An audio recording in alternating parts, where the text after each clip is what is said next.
Buenas noches, pues soy Alfonso II, trabajo con niños a nivel de ayuda terapéutica y, y bueno, estoy invitado ahorita por Tips para Papás para hablar con ustedes y darles justamente algunos tips sobre esto que estamos viviendo, esto histórico que estamos viviendo y lo quiero expresar de la siguiente manera.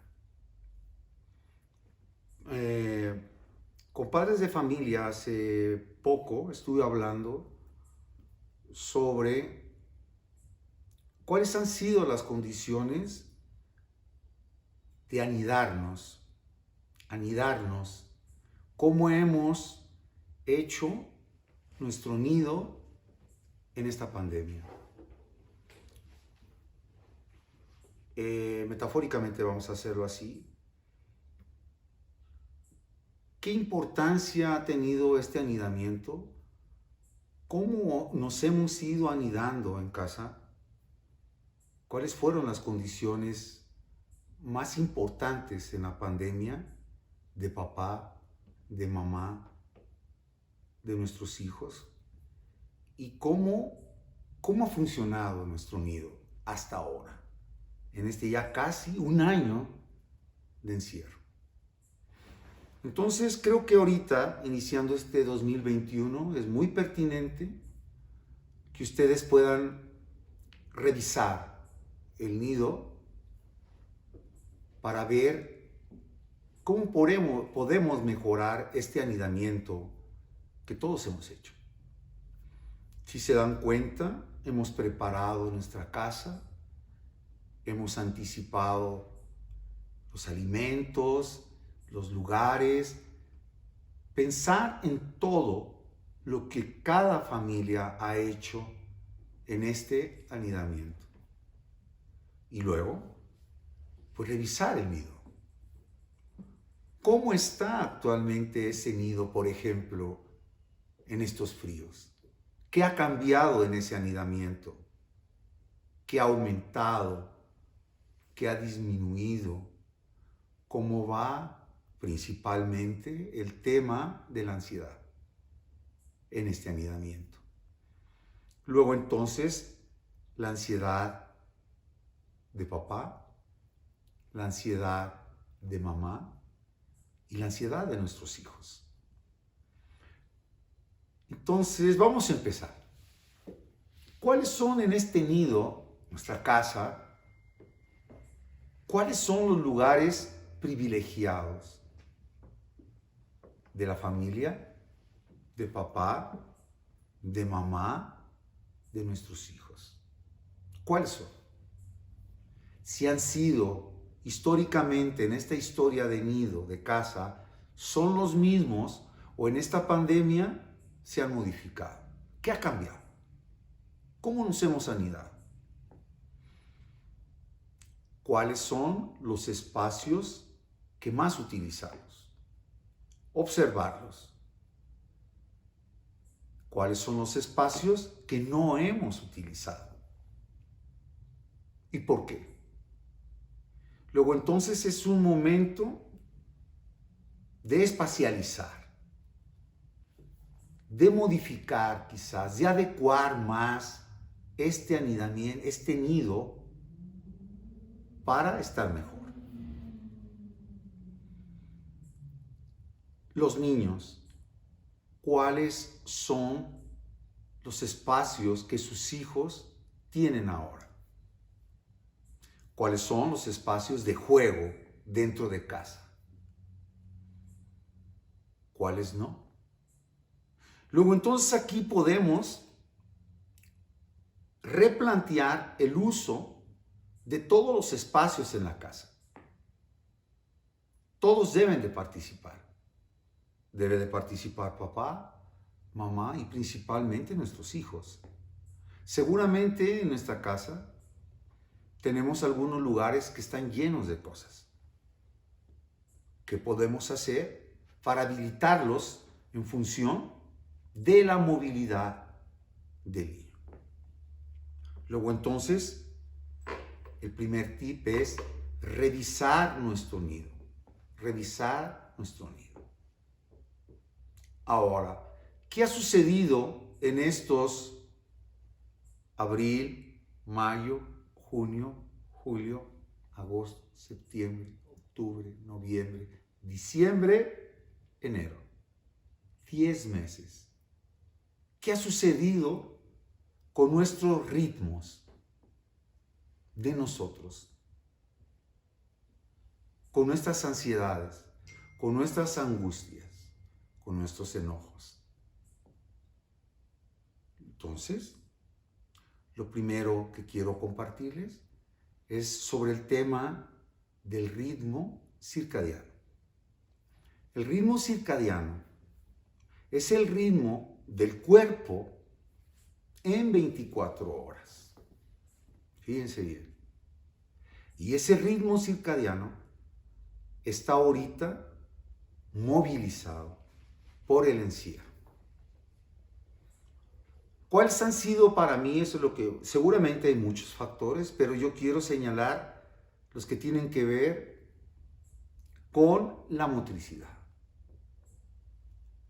Tenemos un tono muscular que es un tono de sostén. Para sentarnos hay un tono de sostén, para estar parados hay un tono de sostén, para estar acostados hay un tono de sostén, pero hay un tono de desplazamiento. ¿De acuerdo?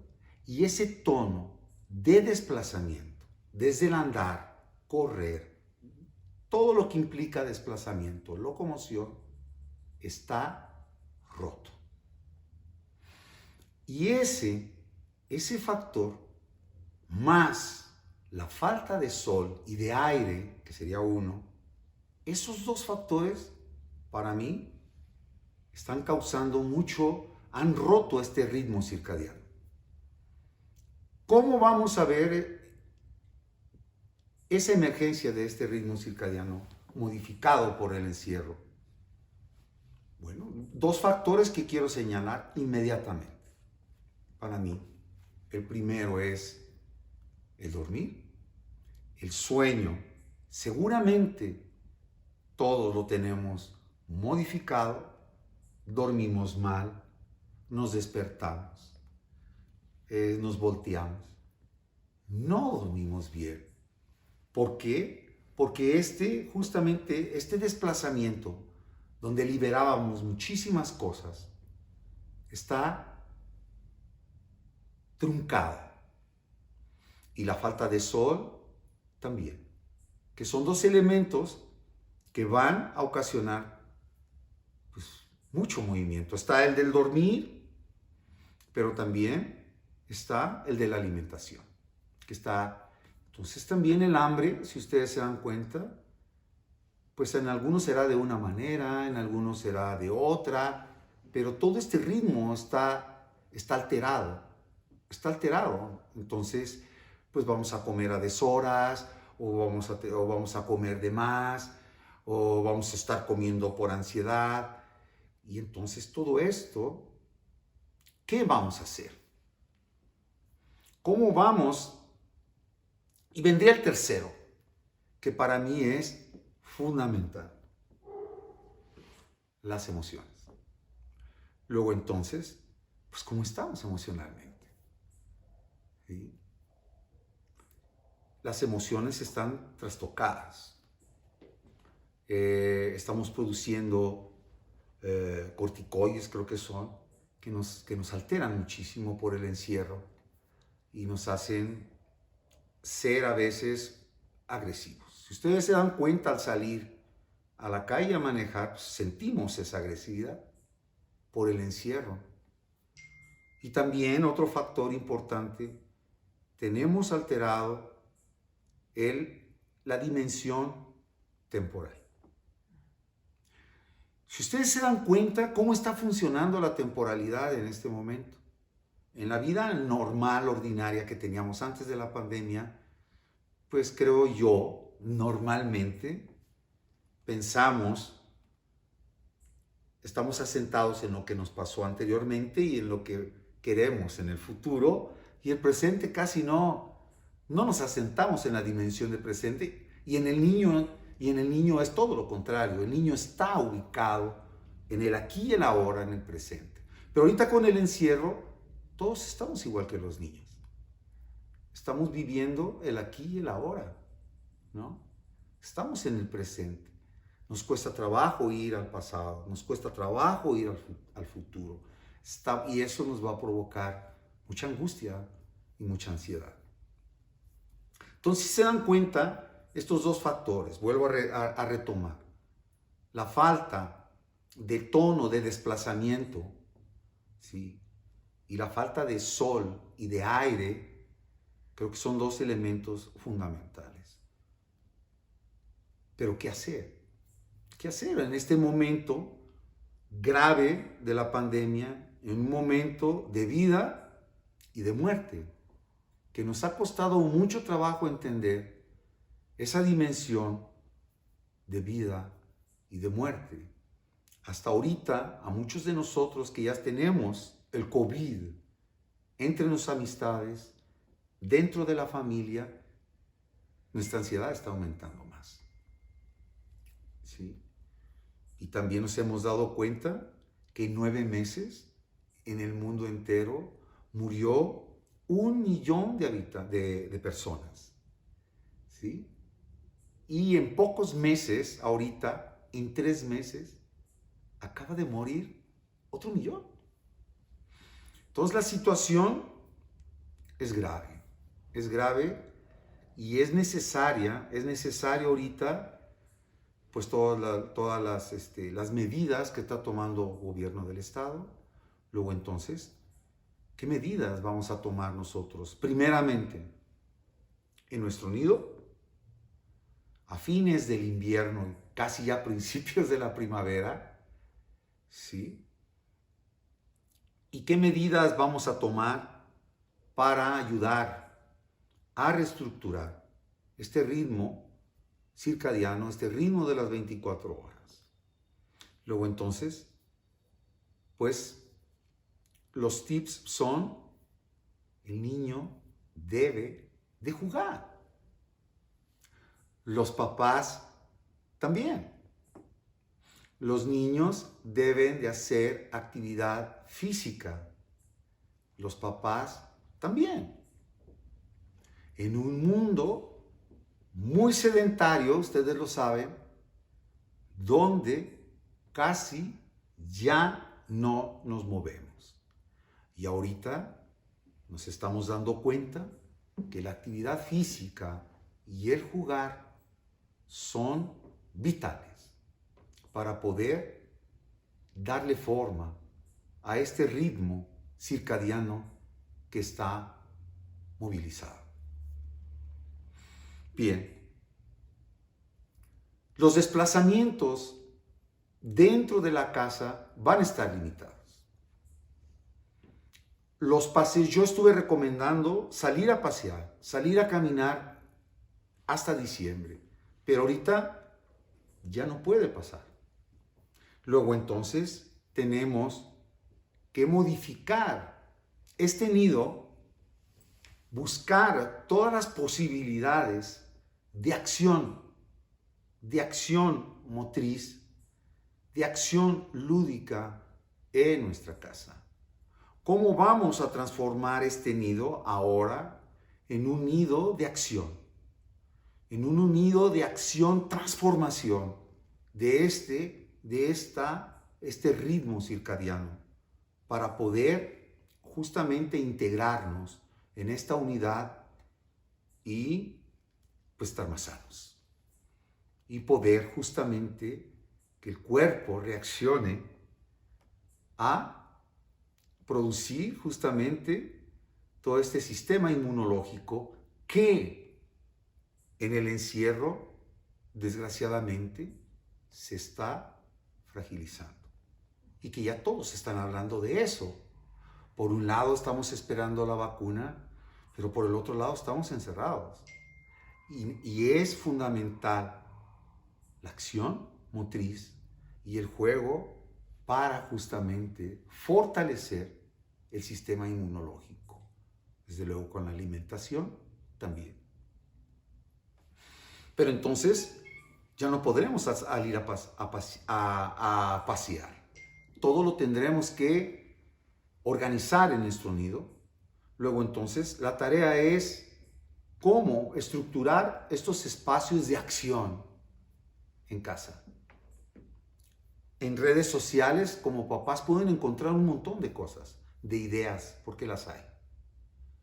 Pero bueno, aquí voy a hablar de algunas otras. ¿Sí? El tono de desplazamiento implica desde el caminar hasta el correr, el saltar, el desplazarse. Y esto va a liberar el imaginario, ¿sí? Principalmente cuando caminamos. Y eso nos va a relajar. ¿Qué otras opciones hay aparte de estos desplazamientos? Pues justamente está el desplazamiento de los brazos. ¿Sí? Porque en los desplazamientos, tanto en los desplazamientos de todo el cuerpo como en los desplazamientos de los brazos, va a estar integrada toda la historia de nuestro cuerpo. Fíjense, eso viene de muy lejos. Por eso escribimos lo que escribimos.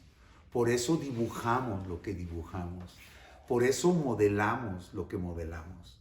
Luego entonces, el dibujar,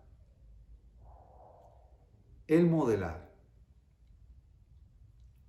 el recortar,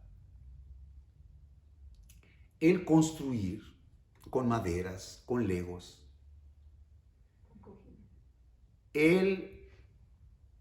y ahorita yo hablaba también de el sembrar también las hortalizas en casa como un pretexto para los niños, sobre todo en edad preescolar y más pequeños,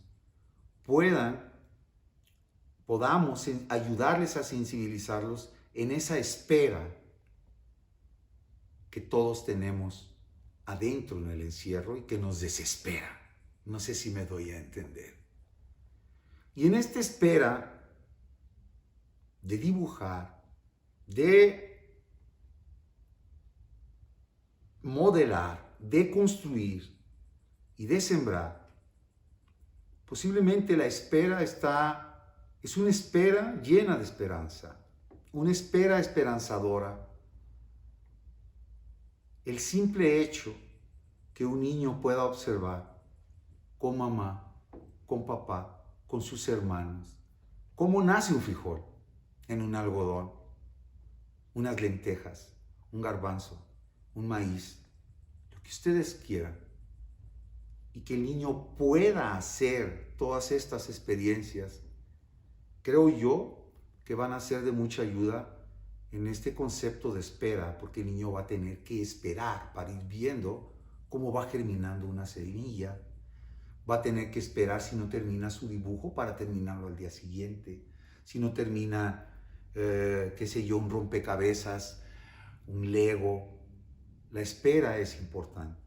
Pero lo que yo recomiendo entonces es, tenemos que habilitar estos espacios.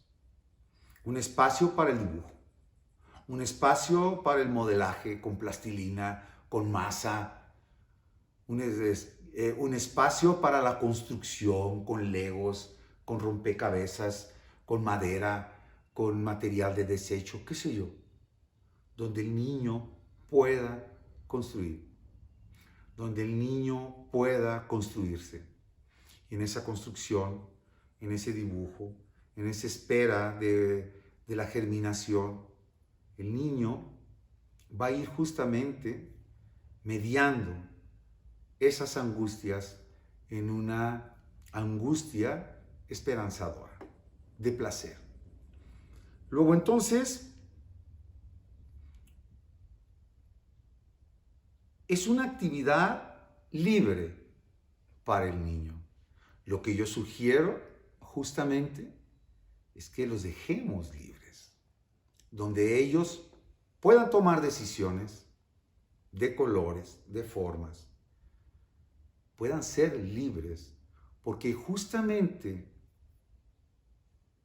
muchos de nuestros hijos están bajo los deseos de nosotros. Así no, se vería mejor amarillo. No, no, no, no, no, hazlo así. Y muchas veces invadimos a nuestros hijos y no dejamos que ellos puedan tomar decisiones en el hemisferio derecho, puedan imaginar de otra manera, puedan experimentar. Y de eso se trata. De eso se trata, que el niño tenga todo su tiempo para poder hacer o deshacer, construir o destruir. Simbólicamente, si construye una torre y la quiere destruir, que lo pueda hacer cuantas veces pueda y quiera, siempre y cuando exista una dimensión de placer. Ustedes lo van a ver. Todos los niños hacen eso, nosotros también. La destrucción es muy criticada por nosotros mismos, pero no podemos negar que es una dialéctica de vida el de construir y a veces tener que destruir ideas, conceptos, imágenes, deseos en algo que fluya mejor. Y de eso se trata. Dejar verdaderamente al niño en libertad y ver esa libertad como padres para ver qué hacen nuestros niños. Pongo el ejemplo, ¿sí? Es un poco burlesco, pero así es. El ejemplo de dibujar una casa. ¿Qué casa dibujamos? Ustedes recuerden, papás, todos, yo lo hice también, dibujamos cuando éramos niños una casa en la que nunca vivimos. ¿Es verdad o no? Dibujamos una casa en el campo, de doble agua, con una puerta, una o dos ventanas, le ponemos cortinas, un foco adentro, un camino, al lado derecho o izquierdo un estanque con patos, un árbol de manzanas y atrás, en la parte de atrás de esta casa, unas montañas con un sol y unas nubes. ¿Es verdad o no? Luego entonces, si el niño hace esa casa, preguntarle, oye, ¿pero tú vives en una casa así? ¿No podrías dibujar la casa en la que tú vives? ¿O cómo quisieras que fuera tu casa? Para que puedan romper justamente ese paradigma que fue enseñado. Y de ahí, este ejemplo y muchos otros más, posiblemente les dé ideas de qué hacer. Luego entonces, dibujar, pero no vamos a tratar de dibujar, crear un espacio, una pared donde podamos pegar hojas de rotafolio, hojas de papel de envoltura del más barato, no me acuerdo ahorita cómo se llama, craft creo que se llama. Hay pliegos grandes y pegarlo para que los niños puedan dibujar con todo su cuerpo. Ponerles o una hoja de rotafolio, ponérselas a la altura donde ellos puedan justamente dibujar.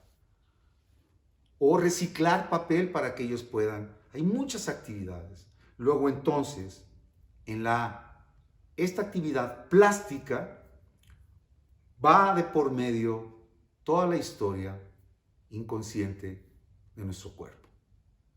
¿Sí? Y es importante que ahorita podamos expresarnos, expresar todas estas angustias, expresar todas estas ansiedades debidas al encerramiento y que nos tienen aterrados, definitivamente inmovilizados, y que todo esto puede ser esperanzador. Para terminar, quiero mencionar que hace 100 años hubo una pandemia muy parecida. Hubo muchos millones de muertos. La gripa española. Yo tuve una nana, una tía abuela que fue mi nana y siempre me habló, recuerdo ahora, de que hablaba de cuántos muertos había de esa gripa en plena Revolución Mexicana y a nivel mundial en plena Primera Guerra Mundial. Hubo muchísimos muertos, muchísimos muertos. En México éramos 18 millones de habitantes en 1918 y murió 1 millón. Se cree en las actas que tuve la suerte de buscar de la gripe española, porque hay actas de ese hecho, las pueden buscar en las redes sociales, y esos fueron los datos que me dieron. Murieron 700,000 en la lucha armada de la Revolución Mexicana y murieron entre 250,000 y 300,000 personas de gripa española. En el mundo, en Europa, murió muchísima gente. La Primera Guerra Mundial fue muy sanguinaria. Hubo muchísimas muertes y si no morían en la trinchera, morían de gripa, contaminados. ¿Pero qué sucedió? Entonces les quiero contar este hecho para cerrar estos tips. Fíjense bien, la gente produjo muchísimas cosas a nivel intelectual. Quiero mencionar lo que tiene que ver con mi trabajo, que es en lo que indagué. Entonces, hace 100 años se creó la Liga de la Escuela Nueva, de la Escuela Activa. Fíjense bien, encabezados por María Montessori, por un investigador inglés, Freinet en Francia, en España otros que también participaron, en Italia, en Polonia, en Rusia, en Alemania, muchísima gente, en Suiza, en Bélgica, se creó la Liga de la Nueva Escuela. Luego entonces se produjeron muchas innovaciones, ¿sí?, en cuanto a este tema de la escuela nueva, muchísimas. Entre ellas, el método Freinet, entre ellas, el método Montessori, de Crolli, en Bélgica, muchísimas. En Polonia también. Pero en Alemania, quiero contar esta situación de este señor, un filósofo, que se llamaba Rudolf Schneider, que crea una escuela, una escuela muy novedosa, muy interesante, que se le llama la Escuela Waldorf. Y la Escuela Waldorf empezó a funcionar en 1919. Imagínense ustedes todas esas aportaciones después de la pandemia.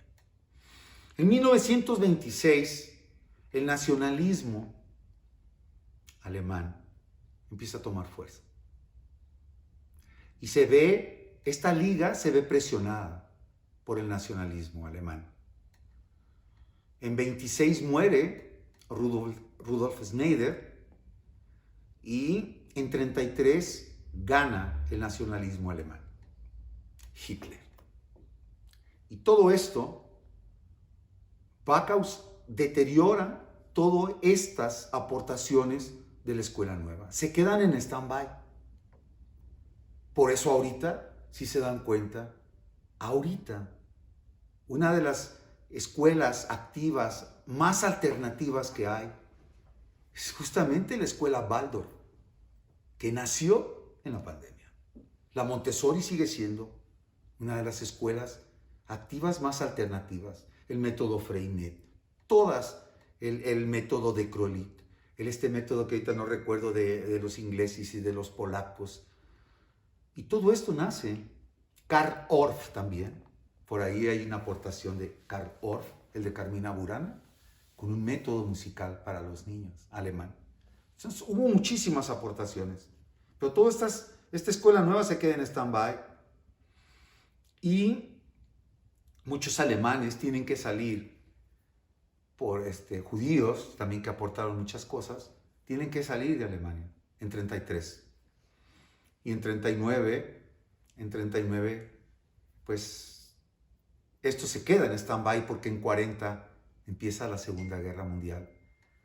Y regresamos a la gimnasia, que ya se había rebasado toda esa gimnasia, esas escuelas de gimnasia, se habían rebasado. Y regresamos a la gimnasia para poder entonces formar guerreros para la guerra. Y de ahí a los estados les toda esa opción, y eso es en lo que seguimos todos nosotros. Quería comentar esto para que se dieran cuenta que es esperanzador el encierro. Creo que tenemos todos que encontrarnos para poder replantearnos la vida y la muerte. Espero que esta